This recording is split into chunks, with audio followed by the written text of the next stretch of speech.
everybody. We have another very special guest for y'all. I want everyone to welcome to the show, Liana Kangas. I'm sorry, Liana Kangas. Yeah. No, you got it right the first I time. got it right the first time? Oh, damn it. See, he's now so... you're second guessing yourself. Yeah, keeping it all in. This is where it becomes a problem. But welcome to the show today. Thank you so much for being here. Thank you. Thanks for inviting me on. It's fun. Yeah, we, besides the beer and the seltzer discussions, I want to say, you have a fantastic bookshelf behind you. A lot of our guests, I can't have my bookshelf behind me. I do have a bookshelf, but that's a nice setup you have. Thank you. It's good to know you read comics as well. Yeah. Unfortunately, that's how that ended up happening. Was reading and then where do I put all these? I literally just before we started recording was rearranging my office because I inherited another bookshelf full of books, which I'll show you, I guess, after, which are all my big two trades and some indie ones, but mostly big two. So you have an organization system too of big two and indie, or no? That's maybe putting too much faith in my collection. Okay. It's kind of does it look good put together, and then also somewhat by publisher, because if some publishers do great spines with that are uniform and with color, I have a little bit of a. Those are my favorite Reddit threads when you get the people. Sorry, Mike. It's usually DC that does this. No, I know, when they change the spine on them, so it's just it looks really nice, and they just change one, and then they go back. I remove it, and then I put it in a different pile because it makes me really angry. I was upset with I think because DC does it all the time. I'm a huge DC fan, but the latest one was Batman Earth 1 Volume 3. They had a hardcover, and then they had the paperbacks, and they didn't have a paperback for the third one. It had to be a hardcover. So I think I had two paperbacks and a hardcover. It just looks so awkward. These are hard times. Yeah. And I'm it's a first world problem for sure. I'm just I'll sit there on the couch and look at it. And son of a bitch. It drives me nuts too, though. I totally get it. I started actually buying the larger Image hardcovers or Dark Horse hardcovers. Right. Yep. Just because I love the way they look, and I won't let anyone borrow those. That deters me from releasing it from my collection because I always forget. Half of my Invincible collection don't know where it is right now. It's with someone, probably.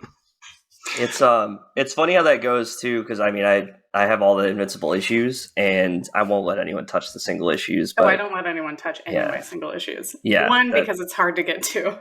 Yeah, because I know I'll never remember to get it back. Yeah. Oh yeah. Yeah. There's no way. And I have some of the Absolute editions and stuff, and you get people coming over. They're like, "Oh, you're into comics?" Yeah, you could borrow one, and they see an Absolute, and they're just so intimidated by the size of it. They're like, I don't know if I want to read that. I'm like, okay, paperback is a little more here you go, you can have that.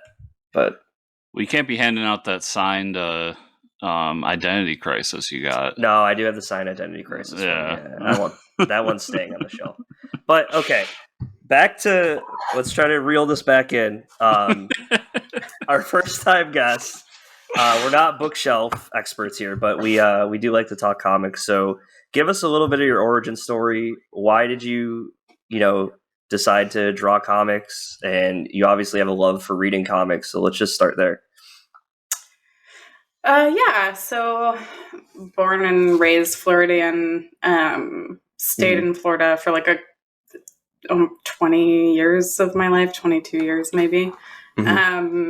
Worked at comic shops, worked at cons to help, my old comic shop back home, Famous Faces, kind of friends with the owner of the shop, and he would hire us for weekends of cons, and then we'd essentially get store credit, or obviously would pay us for the weekend, and we all got to dinner. It was hanging out with your friends, but also working on the weekend. Right.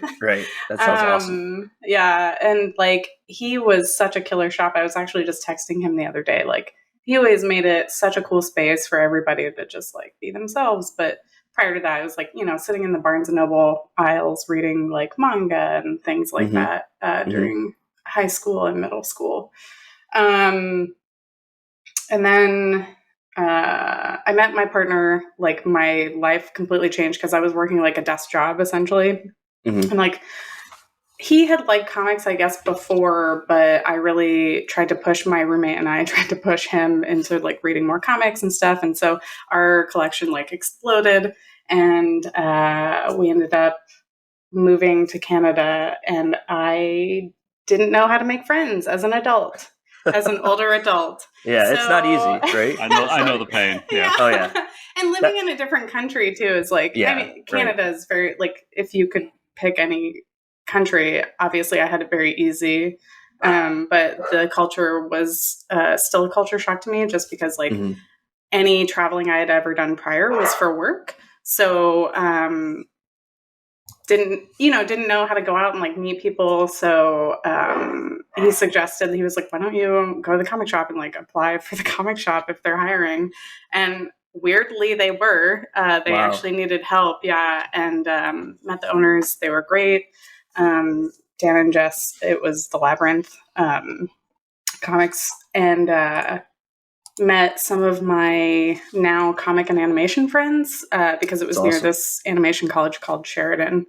And met a close friend of ours, Daryl, he was an animator that worked on like the original Space Jam and like a whole bunch of really cool places. Awesome. And he was like, why aren't you drawing comics? Yeah. And I was like, I don't know, because I'd be drawing at work.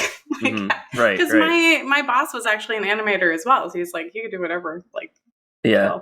And so he would get me books to be like, your style reminds me of this. You should like check out these old classics, and like, gave me like a Norman Rockwell book and like things like that. Right. And so we unexpectedly had to move back to the States, and I kind of was like, I don't know what to do anymore. Like, we moved actually to Memphis, and I started kind of researching how to draw comics, but like didn't really know how, and ended up moving to Jersey and essentially meeting what is now my entire comics family. So,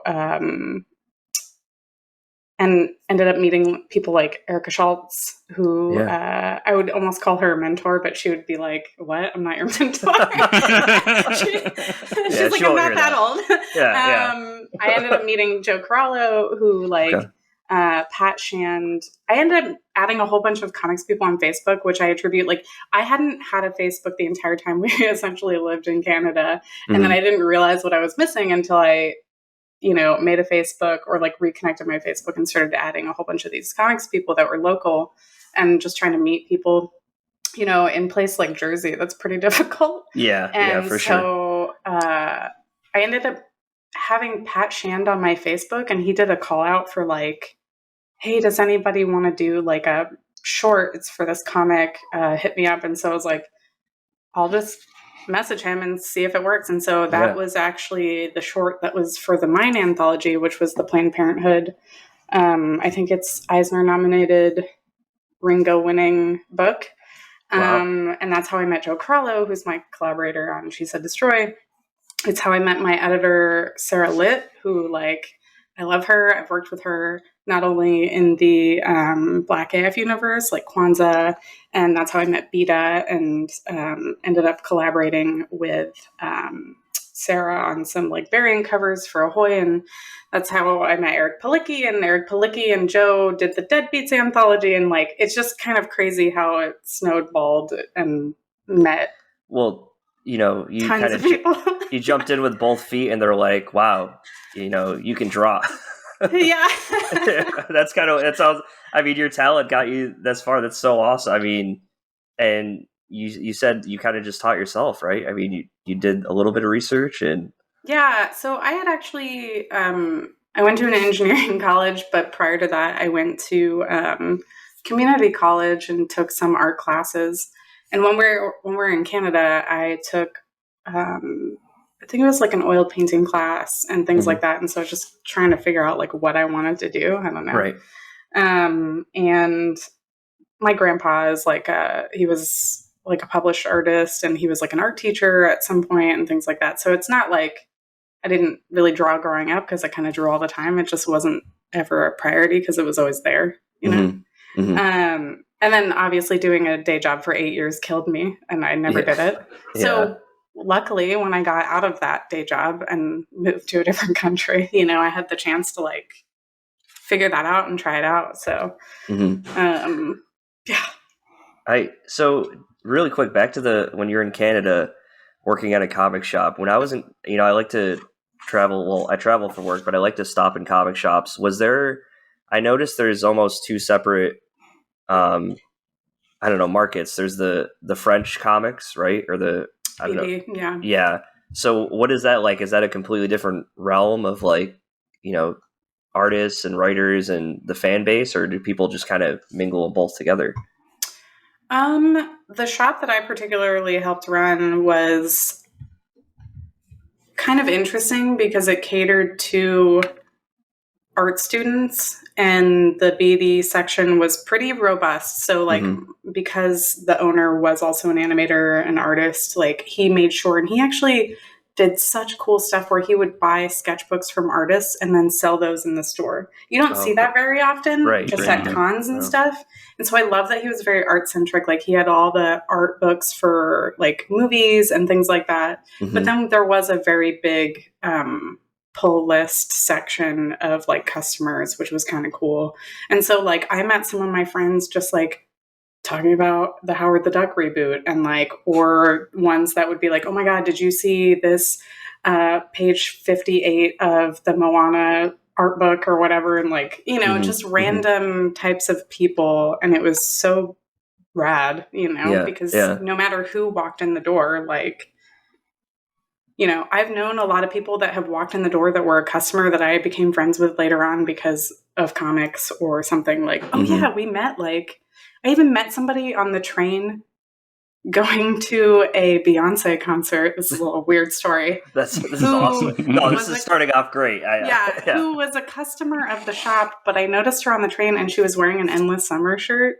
And I was like, hey, nice shirt, but it was like Endless Summer, but it was like Beyonce. So I knew she was going to the show. Yeah, that's so cool. And then, no lie, a week later, she shows up in the comic shop. I had no idea that she knew my boss or anything, with like Ghostbusters cupcakes. Or like donuts or something. Yeah. And she was like, oh my God. And I was like, Endless Summer shirt. That's and amazing. we ended up becoming like really good friends. And that's so like cool. All the, nerdy stuff in Toronto, I'd be like, hey, you want to go? Like her name was Christy. She's great. That's awesome. But like, that's what it's like in Canada. I think that's kind of what it's like in New York too, a little bit. Like everyone's just super chill and remembers you, and comics. Yeah. So great. I mean, that's how Chris and I met, was in the, like you said, it's hard to make friends as an adult, and Chris and I would just hang out in one of the best comic shops I've ever been in, and just, it was a nice chill atmosphere. They had couches set up where you would just like, what shop was it? It's in Victor, New York. It's called Two Kings Comics. Oh wow. Yeah, it's really awesome. Cool. And that's how Chris and I became friends. And then we moved away from each other, and we were like, we need to talk about, I have nobody to talk about comics with, so let's like just start, webcamming and talking about comics. Is that how the podcast started? Yeah. Yes, yeah. Nice. And we've had, so many rebrandings, and like, there's been people with us from the beginning that, I mean, there was like almost, I don't know how many episodes before we started the Fortress of Comic News, but it was bad stuff. It was like nobody wanted to hear that crap, but it was more for us. It was in the time of the day, like the age of the internet, when nobody really, it wasn't just everywhere all the time. Yeah, right, exactly. So just back to your origin, and like just checking out your website and stuff, is it safe to say you have this certain type of like color palette you usually go with when doing covers and stuff? Because it's awesome. I mean, it's like, oh, thank you. I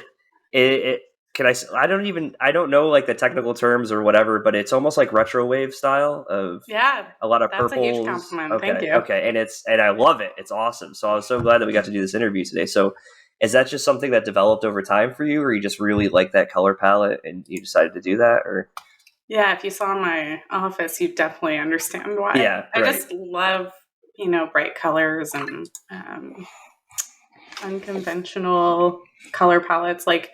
Especially with a lot of what I buy in comics specifically too caters to that. Like when I saw like Jen Partel was doing Gem and the Holograms covers. Yeah, Gem and the Holograms. Like yeah. those were like, I wouldn't say I wouldn't buy that comic normally, Right. because I had friends that worked on like some of the side off ones, and I love Kelly Thompson's work. But like that's what grabs me on a shelf, not particularly the Big Two style anymore. So I kind of like variant covers are a very interesting thing in the industry to me, and I, as a collector too, value them a lot because I'll most likely buy like both A and B cover no matter what for an issue 1 anyway. Right. But if I see like a really bright cover, sometimes I'll just pick it up and read that and then go backwards. Yeah. No, I agree with you with that for sure. Yeah, it always pops out to me. The two colors are like a light blue and purple because nobody uses them. So when they do get used, I'm like, oh, that's colorful. And yeah. like my ADD picks up, like, squirrel, let's grab that. I think a lot of colorists would beg to argue that purple is a bad idea for printing and or putting on covers regardless. Really? But I'm like, I do it all the time. I love it. Is there like just a bad association with it, or is it? No, I think the color gets a little muddy. But I'm not 100% sure, just because like every printer is different, so it might be like a superstition thing now. I'm not sure. I just feel like in our media in general, like comics is one thing, but then like even in video games and movies, it's like brown. That's what we get, is black and brown. I get so sick of it after a while. Like when I see purple, I just get excited. Yeah, right. It's something new and different. And like sci-fi and things like that always have those types of color palettes regardless, from the 70s to 80s, 90s or whatever. And that, I mean, I will say the She Said Destroy, like that wouldn't be a book that I would normally like go towards, but the cover and the color palette was, when I pulled it up, I'm like, oh, this is a joy to read. Thanks. And so let's talk about that a little bit. What is that book? She Said Destroy is a sci-fi fantasy about two sisters who are goddesses, essentially like arguing and trying to take the last of the power. Rebecca Nalty absolutely killed it on colors. Like, we saw her work, and there was a web comic that she did, I think, and I was like, I am obsessed. She manages to just kill it every time. I don't know how. I'm actually working with her again on something that's not announced yet, and I'm so happy. Oh, that's so cool. It's just as wild, or it's probably more wild than She Said Destroy too, so it's pretty rad. But Vault has a killer line of like sci-fi and fantasy and horror comics, obviously. And it was kind of cool. Like, Joe just called me up one day and was like, hey, do you want to work on something that's kind of like Final Fantasy-esque, but like maybe like a dash of Sailor Moon, maybe like a little bit of Wicked? Yes. And I was like, yeah, boy. Like, let's get it. Sign me up. Because him and I would talk about like doing JRPGs like when we were kids or teenagers or whatever, and just talking about how we haven't really seen it be done in American comics yet. So and that book was a part of a big push for Vault too. I remember that time period when they were like really pushing their line, and She Said Destroy was like right up top there with some of the other ones they were pushing. I think Wasted Space came out around the same time as that. Yeah, I think they were like maybe an arc ahead of us, and then like Queen of Bad Dreams was one, like Danny Lore, one of my favorites, and I have it right behind me. Friendo was one. Vagrant Queen. Vagrant Queen, I remember that one. Yeah, Vagrant Queen, yep. So you don't have any direction at how the colors go at all? I mean, you're just doing the art, but I mean the choices for like some of the, the big ominous spaceships are like gray, and then everything around it is like, a vibrant color. So do you give any direction for that, or? Yeah, like when I did the character design, I pretty much picked all the colors, and we had picked the spaceship to look like a castle, essentially. So it was like, okay, it should be castle colored, know, very kind of basic. And obviously, like, we gave notes time to time, but not really. Like, Rebecca picked some really cool colors.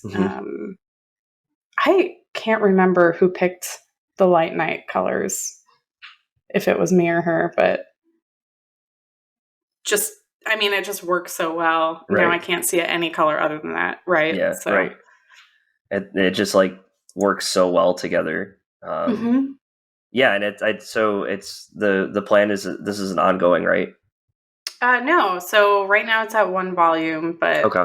Joe and I have written prequels or like have planned prequels and maybe a sequel, but yeah, and it's something like you said, like I don't see a whole lot of fantasy sci-fi like that, like combining like an old world view with futuristic stuff, you know? Yeah, we tried to lean in on the, God aspect. It was kind of interesting.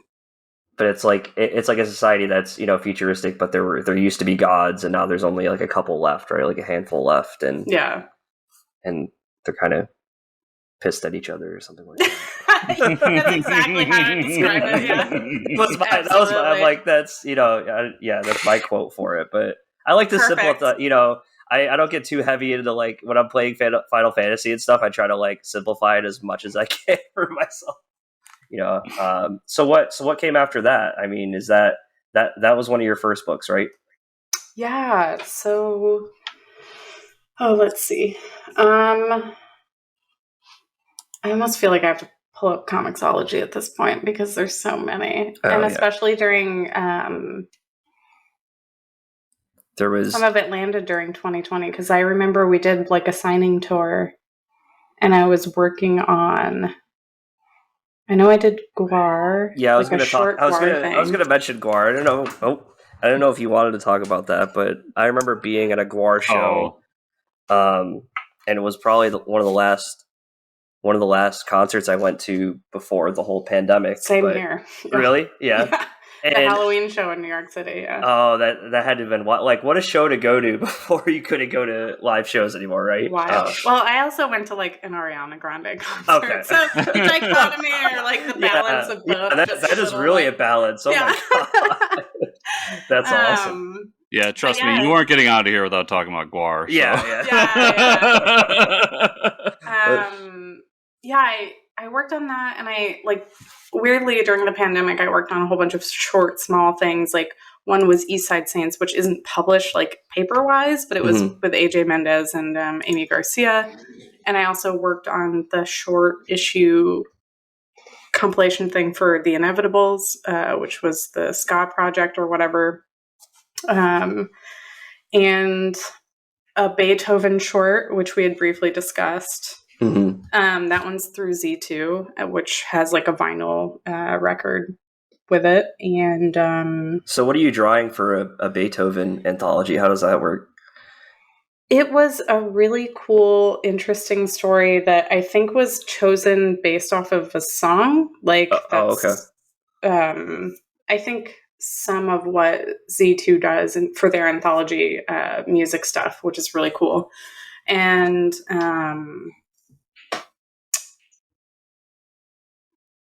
it was the first time. Sorry, I'm like pausing because like I'm remembering it's the first time I drew a whole bunch of animals, which sounds really weird. Yeah. But it's about like, I guess the short version is like mystical animals that talk to each other, and they're like doing flashbacks and stuff. Oh, that's interesting. I wish I had the book near me so I could say the incredible writers' names, because it was a co-writer situation. It kind of happened so quickly and so fast that I feel like I keep looking back and being like, oh yeah, I did that. You know what I mean? Same with Guar. Like I have to look at the stack of books that I've actually drawn and stuff at this point. Yeah. But essentially right after that, I ended up starting Trve Kvlt, which is the creator-owned project that I did with Scott Brown Wilson. So. Oh, let's talk about that. Yeah. Yeah. So what is that? What is that? Pitch it. So Scott Brown Wilson and I met back in Jersey, and we had discussed collaborating for a while, and essentially like, I think I had finished She Said Destroy right before New York Comic Con, 2019. And that's when I started doing pitch pages for Trve Kvlt. And we pitched it. Publisher essentially kind of picked it up at some point, and then the pandemic hit. And they, everything stopped. So everything was like either pause or stop or whatever. And, we didn't have much going on at the beginning of February. I was going to table at Emerald City, so I had like con stuff in my mind and like trying to, manage to get my books and everything over there. And right after, I was like, well, I guess I'll just start drawing this and figure out what to do for freelance, Yeah. And so we started drawing it, and we started working with Jaslyn Stone, who was going to be, she's the marketer for the entire project. Mm-hmm. She's like, why don't you just kickstart it? Yeah. And we were like, oh yeah, that exists. Yeah, that's forgot. A thing. Right. Yeah. That's a thing. Right? So we decided to do it, it was not a bad idea. It did really well. We smashed our goal, and we've been releasing the digital issues to all the backers. And I think that was a really fun way to like do it and get it done. And I think, and I mean, that's, you smashed the goal. It was like what, 22,000 out of what, 6,666. Now, was that done strictly for the metal aspect? Oh yeah. Hell yeah. Definitely. It's like, that's a very specific number for printing or, getting issues to people, but like, that's awesome. So it's, I mean, the short of it's a heavy metal fast food crime comic, but now that I know about it, I'm instantly buying it after this. But what is it about? It's about this guy named Marty. He's working at Burger Lord, and he's tired of his life. He's tired of doing the same job every day. He's tired of, he doesn't know what to do with his life. So one day he just decides to rob a whole strip mall. Nice. And he accidentally picks up this record that is a well sought after record to summon redacted. So awesome. Why not? Yeah.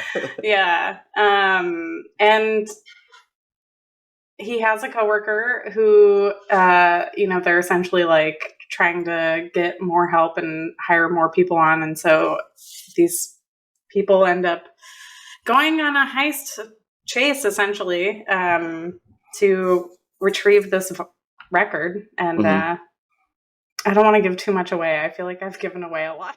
Okay. I'm almost like, can you beep some of this out later? Yeah, no, we'll add a bunch of beeps in there, Chris. You can do that, right? Yeah. So the Gwar book, did you end up getting to meet the band, or how did that book? Yeah, funny story. So Matt Miner coordinated and like edited and written the book. It was released through Renegade. I don't remember if I bought the tickets or if he got me tickets, because I was like, hey, I'm gonna be going to that show regardless, right? Whatever. But I've been to 6 of their shows, maybe nice 7, and I was like, I'm gonna go. And so Matt was like, hey, there's like a VIP section or whatever that you can stand up at, and we'll get your wristband and everything, which was so cool. That's cool. So nice. Yeah. And I met Balsack because nice. My brother was he used to play guitar and stuff growing up, and like he was like huge into learning bass and everything. And I have sketchbooks. Like, I think I found them earlier on where I was like, oh, I used to draw him. Like, That's so funny. Back in the day when I was just like drawing in sketchbooks and wasn't pursuing art in any particular. Like, I have a Gorgor drawing in the back of one of my sketchbooks that like one of my friends was like, I'm gonna get this tattooed. And I was like, that's so awesome. You don't need a dinosaur tattoo. You're fine. Yeah, you'll be okay. That's so awesome, because I remember like specifically going to a Gwar show, and at their merch table they have comics, and I thought it was like the coolest thing. I'm like, oh, they do? Yeah, that's awesome. Yeah, they have like single issues out there. I'm like, you guys, like everyone should do this. Why is it not a thing everywhere? That's so cool. You got to work on that though. So that was just drawing a story within the anthology, or yeah. Wow, what an awesome experience to be like. It's pretty. I mean, like, it definitely was like a career check mark to be like, all right, one of my favorite metal bands that I've seen like a million times, you know? Yeah. Do a comic for them. It's awesome. Yeah, no big deal. But I mean, a lot of your work, it's you go from like one thing to another, but they're all so different from each other. So you're kind of like jumping into like a new realm each, or like a new, I don't know, type of storyline, or like you just said you drew animals for the first time. Like, is that what you look for? You don't try to like go back into the same genre each time, or? You know, I hadn't really ever thought about that, but I do like a challenge, and I do like doing new things and keeping it, you know, entertaining and fresh. Yeah. I always kind of lean on, like, I think a lot of what I get hired for is like noir, or weirdly now, not kids stuff, but YA, which I really like, because it's something that I can actually give my nieces and like be like, yeah, I did this, you know what I mean? Because like, not that I'm like, don't Google me, because like all the horror stuff and like gore stuff or whatever, and like all the crazy, you know, weird stuff. But I really enjoy like kind of skating that line in between like dark horror, fun stuff, noir, and then like, you know, kid stuff. Because like when I was growing up, I was always reading, you know, mind bending or like thriller stuff. So I guess I'm kind of like making stuff for what I would have enjoyed as a younger kid. So that's pretty cool. It's really fun. And speaking of YA books, and you're wearing the shirt to match it, we got to talk about Star Wars today, right? So, right? Yeah. You just segued us. I mean, you could be on the podcast because you just set us right up for that. It was perfect. So used to podcasting all the time. Yeah, I know. That's great, right? You got it nailed down. So Star Wars Adventures, let's talk about it. This is exciting, right? Oh my God. It's literally, I'm not even exaggerating when I say the best thing that's ever happened to me. Yeah. When I went downstairs after I finished the last page, I started crying. And I hugged my partner, because like, if we didn't like move out of state, or like didn't move to like Canada or whatever, like I wouldn't have like made the push to like freelance and you know, draw comics and stuff like that. So it was nice. I also, so like for those that don't know what it is, the issue 7 and 8 are the 2 parts that I did with Sam Maggs, who wrote it, who's like one of my favorite writers already. And it's about Luke and Leia, and you can tell from the covers that there's a little bit of Jedi Fallen Order like stuff integrated. So I was like really excited when I opened the script and I got to draw Boglings, because like I didn't personally play Fallen Order, but I watched it be played, and just being like, I don't know, it just makes me so happy. That's so awesome. Yeah. To have something canon in the universe, it's great. And the team is killer. Like, the editors have been so rad. It's been a wonderful experience, and I can't wait to do more. It's such a cool time for Star Wars comics, the way that Disney's handling it, being right after Empire, kind of leading into Jedi right now. So that's got to be a fun time period to explore, too, as a fan. Absolutely. Yeah.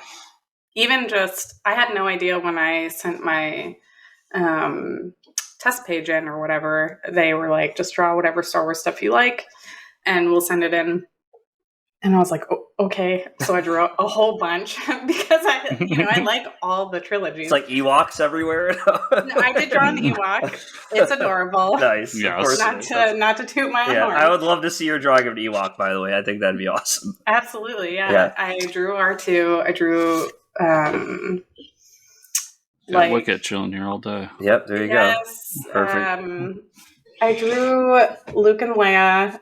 Or no, sorry, I drew Han and Leia, and I drew Finn and Ahsoka and Mandalorian.